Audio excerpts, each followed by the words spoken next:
Moi c'est Pierre-Jean de Gueldre, j'ai 33 ans et ça fait 3 ans que je travaille chez Auto5. Je viens d'être nommé directeur des ressources humaines il y a 2 mois, en septembre.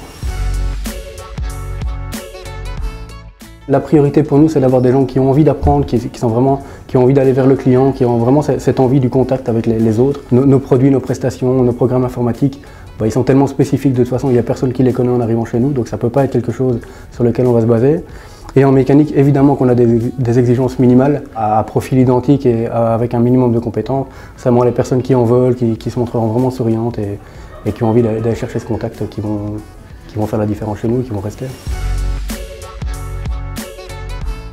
C'est un travail qu'on a fait sur les 5 dernières années, voilà, en recrutant les personnes dans cette optique-là et en allant vraiment aussi faire passer ces messages-là à nos équipes sur le terrain en disant qu'on veut que nos clients ils voient des personnes enthousiastes avec le sourire. Progressivement, ça s'est vraiment mis en place avec une dynamique qu'on a senti naître dans pas mal de centres et qui aujourd'hui perdure et qui forcément nous dans le recrutement en tant que ressources humaines, on est obligé d'aller dans ce sens-là.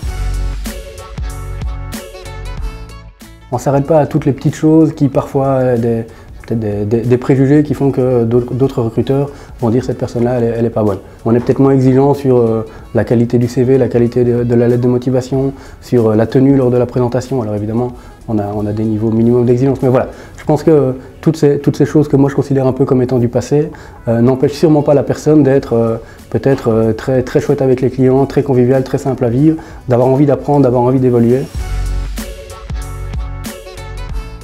C'est d'ailleurs une des grandes difficultés de notre façon de faire, c'est que tout le monde n'est pas capable, je pense, d'aller détecter les soft skills. On part vraiment du feeling. Si à la fin de l'entretien, moi, personnellement, quand je rencontre quelqu'un, j'ai envie de travailler avec elle et je me dis ouais, cette personne-là, ça va vraiment coller, je me dis on est déjà bien parti.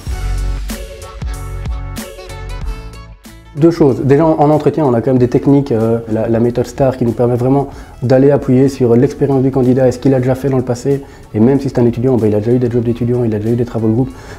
Vraiment s'appuyer là-dessus pour voir comment lui, il a abordé les choses. Et je pense que là, on peut, si c'est plutôt bien fait, on peut détecter pas mal d'éléments.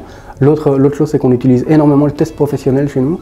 Donc on a la possibilité de faire passer un test pendant 4 heures à un candidat. Et ça permet à ces candidats, alors je parle principalement de nos centres, en magasin, de voir si spontanément le gars il va aller vers le magasin, il va aller vers ses collègues, ou si pendant les 4 heures il va rester coincé derrière la réception, qu'il ne va pas trop oser parler. Voilà. Alors, on ne dit pas que tout le monde, ça doit être spontané et inné chez tout le monde, mais on voit rapidement dans l'attitude du candidat s'il a ce côté relationnel ou s'il ne l'a pas du tout.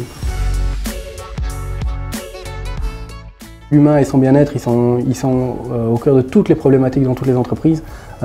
Tout ce qu'on entend dans toutes les entreprises, c'est l'augmentation des maladies, l'augmentation des burn-out. Et ça, c'est justement lié à une pression de travail et à un environnement de travail qui sont pas adaptés à ce que l'homme recherche aujourd'hui.